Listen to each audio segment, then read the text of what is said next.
the English are convinced that the Scots are going to launch a war against England to try to restore the monarchy. So Cromwell leaves the battle in Ireland in the hands of, I believe, his son. I'm not positive about that, and comes back to England. They have a discussion and they want to have a preemptive strike on Scotland, launch a preemptive strike, which there was a leader, Fairfax, the overall general, famous general who had been very successful in the earlier wars. He was asked to take charge of the army and he declined. And because he didn't want to, because essentially the Scots and the English had a treaty together, which was still in effect. So Cromwell ends up in charge of the new model army, and he's ready to go off and invade Scotland. And there's a side distraction when there's a revolt by some of the more moderates in England, but they crush that revolt. And Cromwell heads up to Scotland, and I can go to my first slide here, Oh, great. so we can talk a little bit about that. So let me get here. Good. Let me advance this. Okay, you're out. There we are. Okay, good. So this is a contemporary map of Scotland from the time I found just right at the right time of the Battle of Dunbar. Hmm. And if you look down here, and if you can see my cursor, Yes. England, most of England's cut off. It's the border here Oh, yeah. and Scotland. So Cromwell marches his army up, and the date of this is about July 22nd. He crosses the border. This is 1650 now. He crosses the border at Berwick, which down here in Berwick and South Berwick and North Berwick here get their name from Barwick, which some people suspect Ah. the the Puritans in Massachusetts stuck on them because the Scots that were up here or something, or some way to punish the Cavaliers that were living up in this area where I live. So Cromwell marches his army up toward Dunbar. He captures first, and this is wonder. I love the names. Great. He captures a town, Coxburn Path, Coxburn Path, yes.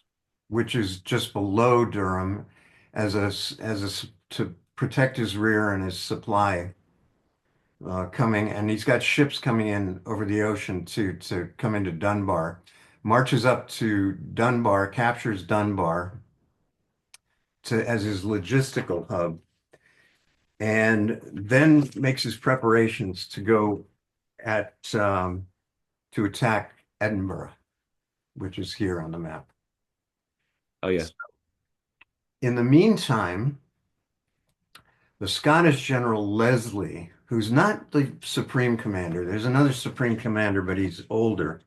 And there's a lot of confusion here as to whether some people place him at the Battle of Dunbar, this other, and I don't have his name on the top of my head right now, but some people place him at Dunbar along with Leslie, but it's thought he wasn't there. He's elderly, and Leslie's really pretty much taking up the battle at this point and charge of the battle, even though he's not as skillful a general as apparently the other.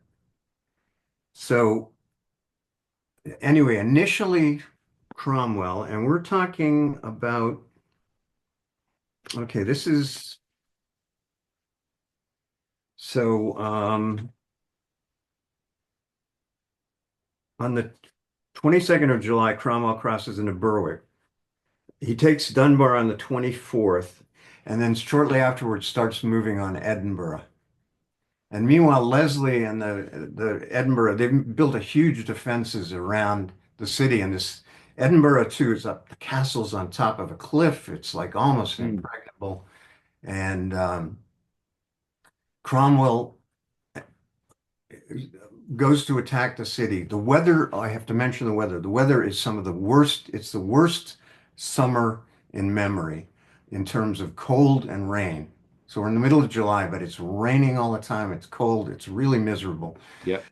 Uh, Cromwell marches his 15,000 man troop on Edinburgh, stops outside the defenses, realizes that he's not going to get anywhere that way. He retreats back to Dunbar.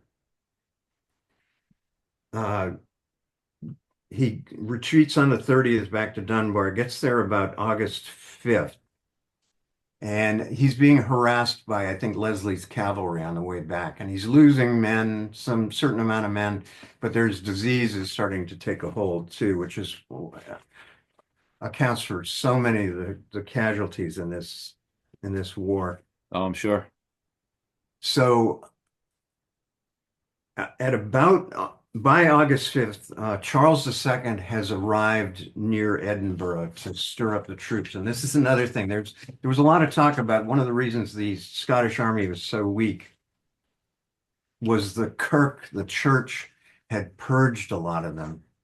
And there was at one point when Charles arrived, the troops greeted Charles and they cheered him, but they didn't show quite enough enthusiasm because they were not real fond, again, necessarily of Charles II. And the church ends up purging a couple thousand troops and officers and several hundred officers. This is before Dunbar, so the battle. So they're weakening them, which is why there's so many inexperienced troops that are there. Huh. Okay. So So like a jury, they're just counting them out. You're not with us anymore. You're okay. yeah, yeah, they much like Charles, the church distrusted Charles II. He wasn't, they wanted to make sure they could control him, and here they're trying to control the troops too. And the troops, and what they're doing is weakening their army. Right. So Cromwell tries a second attempt here. So he decides he's going to try to outflank Edinburgh, and he comes south and up approaches. This is about uh, a second attempt. So this is after August 5th, and I'm not sure exactly when he leaves Dunbar, but he marches his army down around to the south of Edinburgh and up north to attack. But this ends in a total failure because there's an outbreak of dysentery Hmm. in his troops that really wreaks havoc. He again retreats back to Dunbar starting on and gets back to Dunbar by August 31st. So we're approaching the time of the battle. The key battle's on September 3rd. Okay. And by the time he's back, he's losing men to skirmishing on the way and harassment by Leslie's troops are out there. I read one thing about Campbell of Lawler's Hmm. group, which I watched Jonathan Tucker's talk, which was great, Yes. and and Jonathan and the McIntyres believed that the three McIntyre brothers were part of that company. Uh-huh. I pulled some information in here for uh, McIntyre month. Lovely. Uh, Thank you. yeah, well, I just wanted to Yeah. honor that too. Yeah, they were a Campbell vassal. That's why they're with the Campbell Regiment, everybody. If you're wondering why McIntyres are there with the Campbells, that was it. They were known to be Campbell and vassals, I should say. That might have been a bad way to say it. But that's why they're in a regiment led by Campbells in the Covenanter Army. And it was Colonel James Campbell of Lawler's Highlanders, Ah, thought to be McIntyre's regiment. And there was a talk when I think it was the second withdrawal, that I found some mention of Campbell's crack troops because they were really crack troops ambushing or trying to ambush Cromwell on one of the retreats. I'm not sure which one. So there was some mention of them I found there. So Cromwell comes back to Dunbar. He's back in Dunbar by August 31st. And what he's been trying to do all along is draw Leslie out into a pitched battle, and Leslie's avoided that so far. I mean, he put up the defenses in Edinburgh. He's avoided facing Cromwell on the field because Cromwell is a notoriously good uh, tactician, and he's got a crack army, and the Scots have a lot of inexperienced troops on their hand. Okay. Um, so Leslie follows. He splits off a regiment to go to take out Cockburn, uh, that Yeah. village south on the road, to take out the supply chain and to cut off Cromwell's retreat to the south. So let me go to the next slide. Where are we? Okay. Now I pulled this slide. These battle slides are great, and I love these for when you're looking at something like the Battle of Gettysburg, and they can be incredibly confusing because you're talking about armies of 100,000 or more people fighting multiple places. Here we've got a battle that involves 30,000 total troops or something. Mm. So it's more sort of manageable. This I got from a Scottish military history reenactment website. And this actually is a little confusing. I use this because it shows he brought his troops and they set themselves up on Dune Hill initially with the high ground. There were steep ravines here, or steep hillsides, so Oh, great yes. defensive position. And this actually shows Cromwell's later deployment. The troops are back in the town pretty much at this point initially when they first show up. Okay. And then when he sees Leslie, and this is in the next slide, and this is from Wikipedia. So this has got more detail, which is very interesting. So Yes. when Leslie's up on top of Dune Hill for a couple of days, so they're there about September 1st. By September 2nd, the weather is miserable. It's raining. Um, it's windy. The troops and Cromwell's troops have running out of supplies. They haven't got the supplies they wanted into. He's been evacuated. Ill soldiers. He's lost a lot of soldiers to disease, and they're short of supplies. They're hungry. They're wet. They're exhausted, and uh, Leslie has shown up with the battle with probably outnumbering Cromwell's troops. And at this point, Cromwell and the English think they are really screwed because they've lost their escape route, Hmm. their supply. By land, they've lost that. Yes, I see. They have ships coming in, they're taking out people, but they can't evacuate enough, I don't think. So what but the Scots are more exposed. The English have the town, so they have some shelter, but the Scots are up on the top of the hill, and they're also running out of supplies. And this is the reason that Leslie decides to come down off of Dune Hill. And there have been some talk that it was the clergy that were so convinced that God was on their side and they should attack. But Hmm. that's pretty much been debunked. It's more the fact that the weather was so bad. But here, Leslie made a huge error because what he does is bring his troops down on that. And this is the Broxburn. This is the river, the Broxburn, which is, the boundary between. And there's high ridges here that he's brought his army down. He spent September 2nd at dawn. He spends the whole day redeploying his army down to the bottom of the hill. Hmm. But they now have their backs against this ridge, which is not a good position to be in if there's an attack coming. I can imagine that, and it's also probably muddy. It's been raining. Oh, It's downhill from all the rain below, I suppose. yeah, and I have Yes. some descriptions that I'll read you later. This reaction. So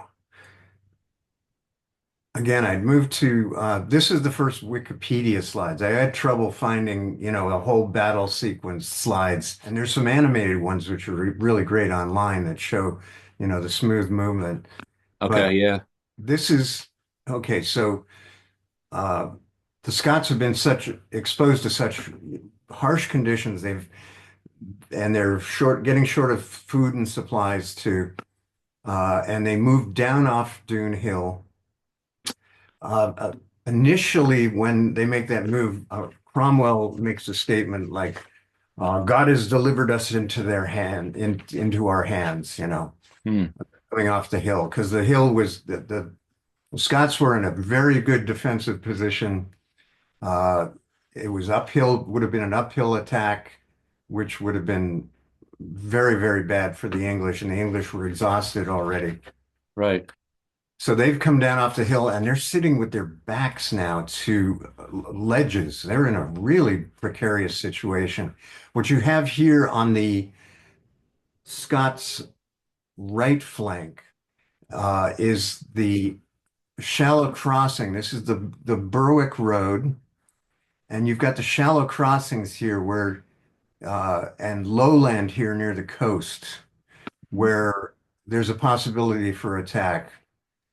And there's a lot of dispute I read too that some people saying that Leslie had come to fight and he was coming down off the hill because he wanted to start the battle, but others saying no, he was in a very good defensive position. The English army was in a mess and disarray, discouraged, sick, running out of supplies, and that Leslie may have been anticipating they were going to either flee uh, or surrender. So okay, there's a lot of dispute about who was going to do what. And Leslie was anticipating, it seems, that Cromwell was unlikely to attack because of his weakened position. So he may have been overconfident here. Now, this slide shows the initial deployment of the Scottish troops at the bottom, and the cross lines through these boxes, the rectangles, are the cavalry troops. okay. And the others are the foot soldiers. Good You to can know see that. Yeah. sides. Now, initially Cromwell had come when the Scots came down off the hill. He deployed a standard defensive position where he brought the troops sort of opposing each other. He then, when darkness came on the night of the 2nd, so the Scots come down off the hill, spend most of the day redeploying. They're looking over and they're seeing the standard defensive forces of Cromwell on the other side. They're probably feeling very confident, and the English are not. And when Right. darkness comes, Cromwell goes to Dunbar and has a council of his officers deciding what to do. Here again, you get a nice dispute. Some people say Cromwell made the decision to attack in the morning, the bold decision. Other people are saying it was Lambert, this commander of one of the troops that suggested it, and convinced the rest that because the English had been considering, okay, shipping the sick and the foot troops out by ship, and then using the cavalry to break out and head south was one plan. But Lambert apparently convinced them that he thought that the Scots were overconfident, and if they attacked at dawn, they could break out at least and get their troops out and perhaps defeat the Scottish army. So it's quite a bold move. And again, we're getting one side of the story here. That's the unfortunate part of this story. We don't know what went on with the Scots particularly because of the defeat. Right. Well, let me ask you this, John, if I can. Sure. So when they were still on Dune Hill, escape was not cut off at that point, then, was it? Or down at the Well, they lower had end? their troops. They had okay, what was the initial So he deployment? did force their hand a little bit here, it seems, to a point, but What they were prepared to be able to come down and cut off the road. They'd sent troops down to that Cockburn hmm. Shire to Coxford Path, yes. Cockburn Path. So they had that they had those troops back there to block any retreat. These are Yeah. really narrow gorges up here, apparently. Hmm. So Okay. anyway, they decide that they're going to make an attack, the English. And this is showing what happened overnight in the darkness. The English leave like Orkney and Overton here, these two divisions, as to oppose the Scots to be still there. They deploy their guns in a way to keep whatever troops here are trapped. This Broxmouth, you've got Broxburn, which again is this river, which is either Brockburn, two names, or this Broxburn on this.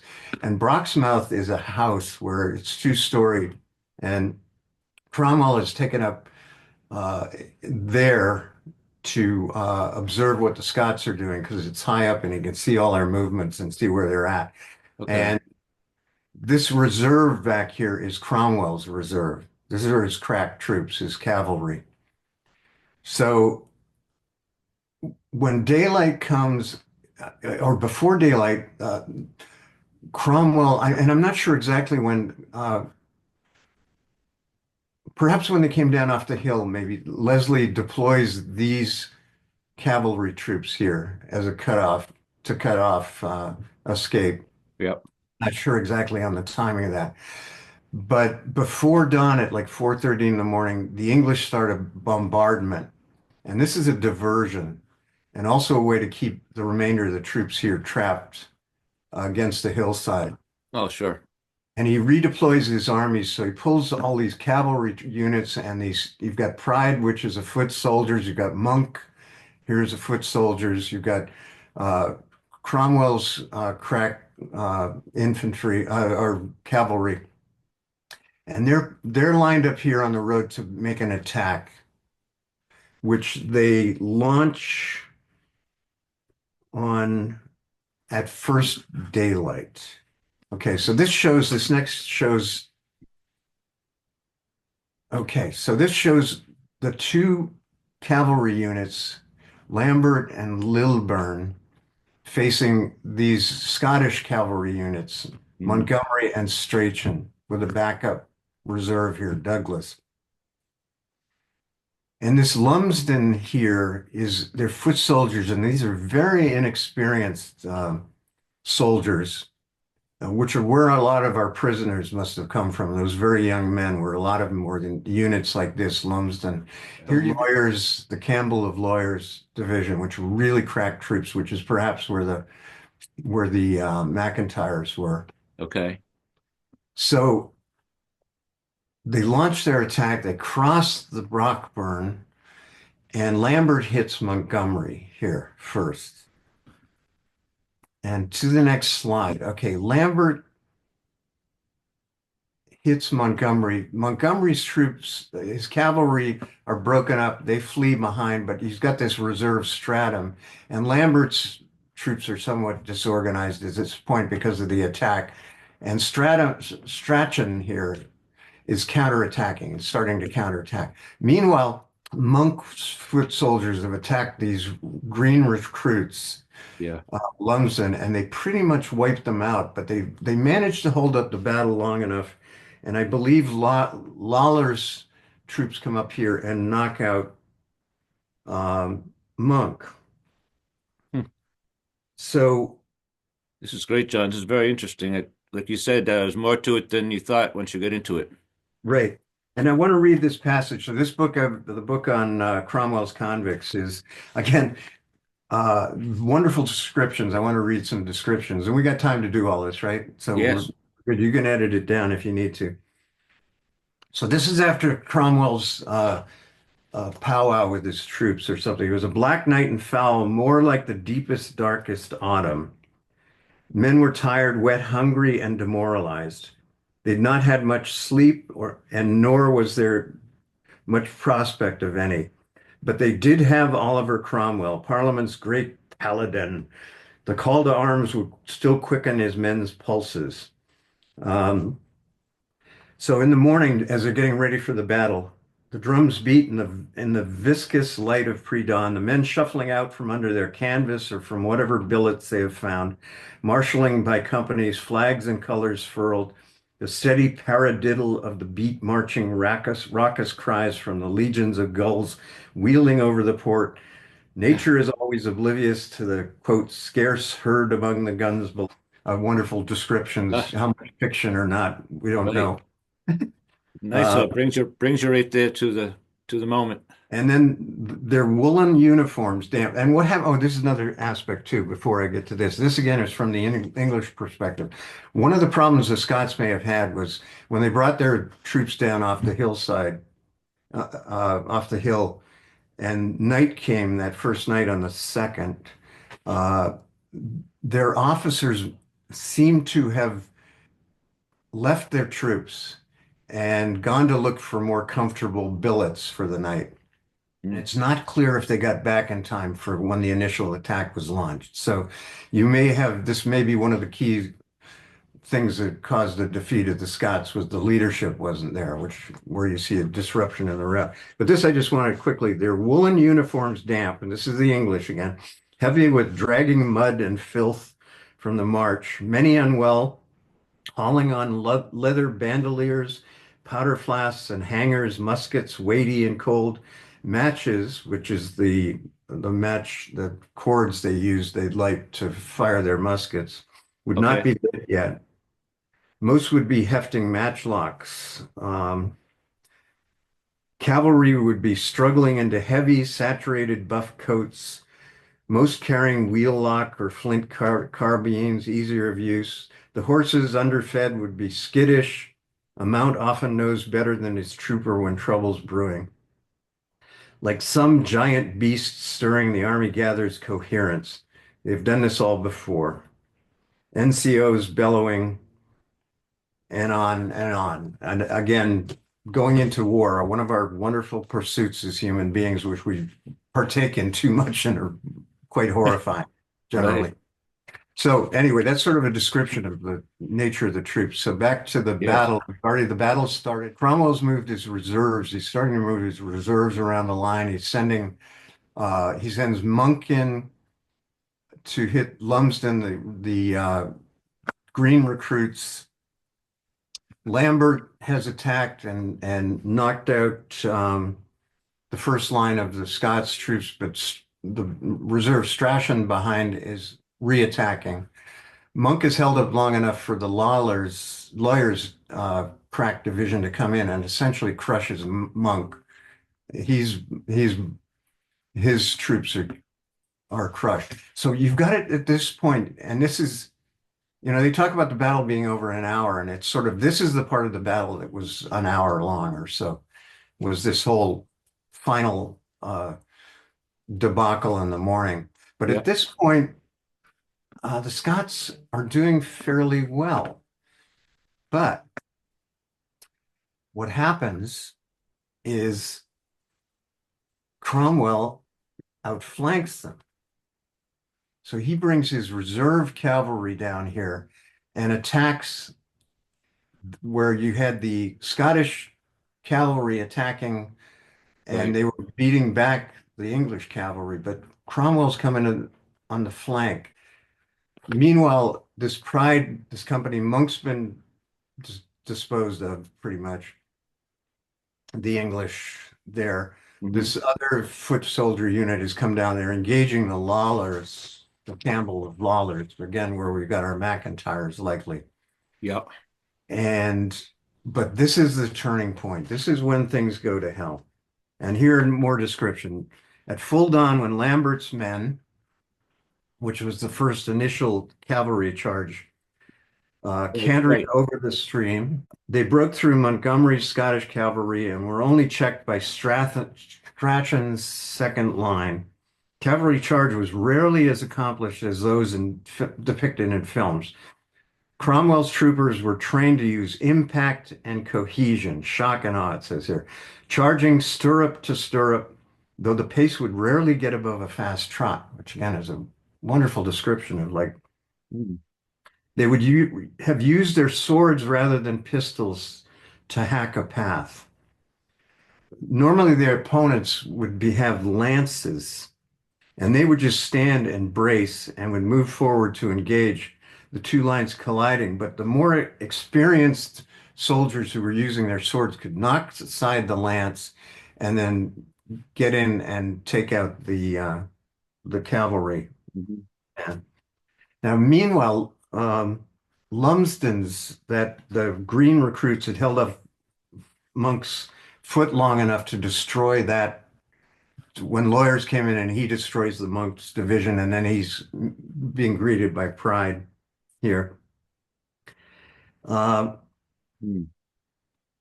so far, Lumsden's men held on long enough for Campbell to swing back his brigade around to take on Monk's battalions. Men from the Lawlor's own regiment, Preston of Valleyfields and Haldon of Glen Eagles, did not flinch. They held firm, charged their pikes, and saw Monk off. Strachan had rallied the Scottish cavalry and chased Lambert back across the burn, across the Brockburn. Yep. The attack had stalled. So the Scots at this point are doing pretty damn well. So Hmm. um, I can go to the next slide. But this is when it all breaks down. So Cromwell's outflanked the Scottish cavalry, destroyed the Scottish cavalry here. The reserve, his reserve and his cavalry, these are both cavalry troops here, come in and they attack Lawlor's, again, outflank Lawlor's, the Campbell folk. Yes. Decisive moment. It was that Cromwell was just an intended, what was initially intended breakout was successful, but more. The success opened the door for a complete victory. The cavalry jubilant in their saddles, swords bloodied, sang the 113th Psalm. Good God. Is Um, that how it oh, begins? Good God. praise. Oh, give you praise unto the Lord, So everybody, of course, in these conflicts think God's on their side. Yeah, They could true sense enough. the world had turned. Hunger and despair were behind them. Their tormentors were hemmed in and at bay. Strung out in thin ribbon, choked between slope and stream, the Scots regiments were lined up like ducks in a shooting gallery. If Cromwell hesitated, it wasn't for long. This sounds like a very sort of pro-English account, maybe Well, coming from you can the book. see slope and stream right here, though, Yeah, yeah, right? yeah. The Right. streams here, the Broxburn, Yep. and here's Dune Hill, and these guys are trapped here Right. against Dune Hill. They can't retreat back. A lot of the troops have fled back down the Berwick Road, so some Mhm. have escaped down here. But this is the coup de grace that's coming at this point. Uh, one of the Scott brigades, and this is a description from an Englishman. One of the Scots. Oh no, I'm sorry. Lawler's men died hard. And again, this is the Campbell of Lawlor's. The battle was good as lost, but they fought on, veteran English in front and cut up by cavalry on the flanks. Sir John Haldane, the head of his fine battalion with his Robert Melville and Major John Cockburn all died at their posts. The regiment was ruined through both of the others in his brigade, but both of the others in his brigade seemingly got off without massive loss. So that's maybe where the McIntyres, maybe who uh, Jonathan had mentioned the other day, were maybe protecting each other's backs, Yes. and they managed to get out fairly unscathed, I think, because they ended up being captured and sent off to prevent them from getting back into the war.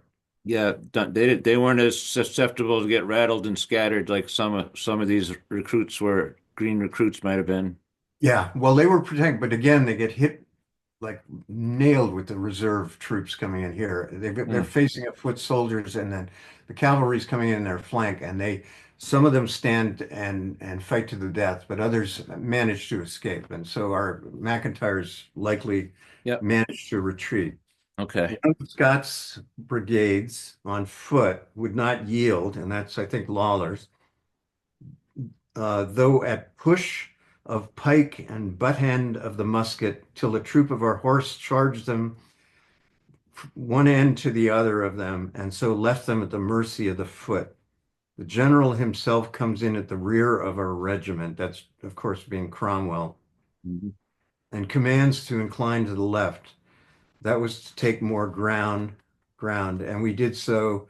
The horse and foot were engaged all over the field, the Scots all in confusion, and the sun appearing upon the sea. I heard old Oliver say, "Now let God arise, and his enemies shall be scattered again." So, the Puritan, Mm. the Puritan who thinks God's on his side, and he lucked out, and he's clearly an excellent tactician, and Leslie made mistakes, but and this is the last description I'll have, but pushing up the hill, the outnumbered English drove the Scots back and back relentlessly. The retreat destroyed such cohesion as the Scots retained.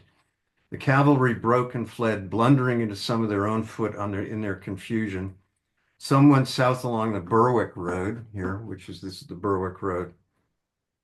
Uh, Others back over Doon Hill, fled back over Doon Hill and towards Haddington, which is Scottish city toward Edinburgh. This spelled the doom of the Scots infantry. Charged by the English horse, they died in their thousands. Two regiments of that of Campbell's of Lawyers Highlanders and probably that of Sir John Holden of Glenneges stood and died in their places. One of them was destroyed by a troop of horse which charged from one end to the other end again, and that's Cromwell, and so left them to the enemy of foot. To the mercy of the foot, though, it does not seem that much mercy was extended. So that essentially is the end of the Battle of Dunbar. Uh, Leslie and troops escaped, returned to Edinburgh. Some who had fled south also returned to Edinburgh. And again, here you've got the discrepancy in the figures. Okay, how many troops were captured? How many killed? Yeah, here we go. Somewhere between, I mean, the English are obviously underestimating, talking about 30, 20, 30 to 20 killed in action or 20 killed, 30 wounded. Probably not true. The English reports that come out are put the number of killed at like 3,000, which is possible. I mean, it's possible, I suppose. Yeah. And then the figures of captured vary all over the place. 6 to 10,000 captured. Um, and what happened then, and that's something Jonathan went into well about the aftermath of the battle the uh, the trek to Durham Cathedral for the captured, Yes. but released the the ill and the wounded and the older soldiers. So out of that 6,000, they probably let a few thousand go, and we have 4,000. It's reported of the healthy young uh, who potentially they want to keep out of battle, and they march them south to Durham Cathedral. 1,000 die on the way. Another 3,000 are imprisoned in the cathedral. Within a month, half of them are dead. And that starts the whole journey of dispersing them to the New World and overseas. Yeah, that's a good point. I was thinking more like the ones that are valuable workers or something, but also repeat offenders, they wanted to avoid that. So that's where the ones they took with them. I see that. And when they disperse them, I mean, the 150 that come into Boston initially from the Battle of Dunbar and end up here working timber industry or servants and the Yep. iron mills. The English send some down to work building canals in England. They send some off to the Irish wars. They don't send the Gaelic speakers, the Highlanders, off to Ireland because they don't want them conspiring with the Catholic Irish. Huh. But Interesting. but anyway, this essentially, and on this last slide again, you can see that the reserve come in here and they just crush the remainders who are trapped here. Some can Right. flee, some flee over the hill. And meanwhile, these guns the English have deployed have prevented these troops from coming to the rescue of their fellows over there. So anyway, that's the picture of the Battle of Dunbar as best as I could put it together. And Well, good. And again, a caveat and take it with a whole shaker of salt because because of me and because of its ancient history and because of the people reporting it had ulterior motives. Right. But I really appreciate it. This is great because it's allowed me to take a much deeper dive into this battle and get my head around it too. So Well, good. Yeah, thanks so much, John. We probably only have a few minutes left here, I think, but this has been fantastic. And I've come up with an awful lot of ideas lately on the way up to this one about, gee, I have to mention this battle to John or this period to John. So that there's so many things we could get together on. There really is. Um, and and I have to mention too. Okay, when um, you mentioned in your promotion that I'm 40% Scottish. When I started this whole project, I what thought a, I was half Irish, a quarter Scotch Irish, quarter uh, uh, Catholic Irish, and half Greek. And then I did my DNA after I'd gotten into all the Scots, right. and DNA came back 40% Scottish, which meant I was almost entirely Scottish and Ulster Scot. And then on the other side, it was quarter Albanian too, and Greek, which makes sense. So, but last time I got my notification, I've been downgraded to only 27% Scottish. Oh, is that And right? yeah, and I've got Northern European and English, I don't know what.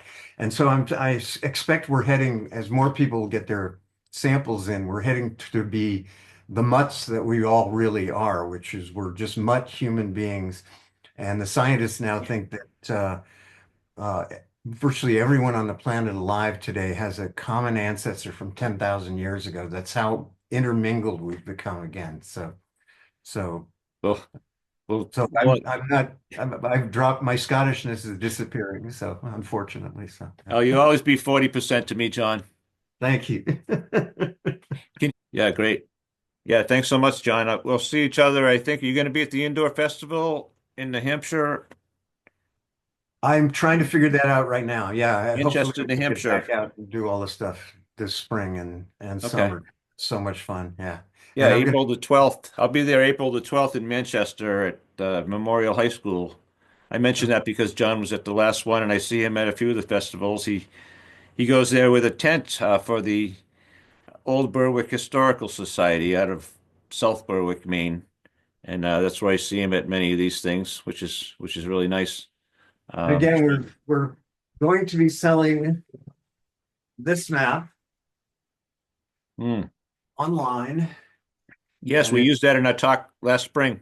yeah, and this is uh pretty. It's going to be a work in progress for the rest of my life, I think. But I've got it pretty much tweaked, so it's pretty good at this point. Good, So good. people look on our line, Old Berwick Historical Society, if they're interested in purchasing a map at some point in the near future. So, but Oh, that Ray, sounds good. appreciate the friendship and thank you for the invites and everything. Okay, good, John. Yeah, there are several more topics I can come up with. And New England is so full of things like, with the Scots and interrelationships with the natives, such Yes, as they were, yes, and other things. Some of our own Hatton, like what I deal with the Clan Hatton clan sometimes, I'll try to find some things relating to that if I can. If not, Scots in general, which is, of course, a relevant topic to us as well. yes, yeah. Um, So yeah, I'd like to think that we took the McIntyres, John. We have more time than I thought we did. We took the McIntyres and we sort of focused on a whole era in history that involved so many clans and Scots. It's we couldn't even name them. We started with the McIntyres, so perhaps another month when I get a certain clan to focus on, we can bring that to an era in that where we can go on both sides of the ocean with it like this, which is I like this very much. This uh two segment or three business. It's coming out very nice. Looking at my McKays to Oh, at is that some right? Yep.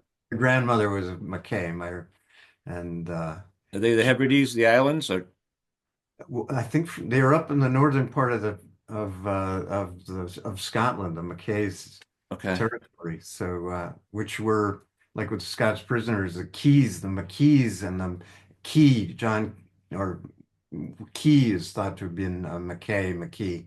So, Okay, but that's a related name. Yep. yeah, Well, good. And if I don't see you in New Hampshire, then maybe later on it's a fort in New Hampshire or somewhere. we'll definitely see it at some point. Yeah, for Okay, sure. good. Queechee, Vermont as well is coming up for Yeah, Scottish yeah, Hunts New England. They run that one as well as that indoor yeah. festival. Those are So, beautiful. Yeah, yeah. They're all great. right. Thanks so much, John. Those maps worked out beautiful. Thank Take, you. all right. Take care of yourself. Thanks for You joining too. us, everyone. Touch not.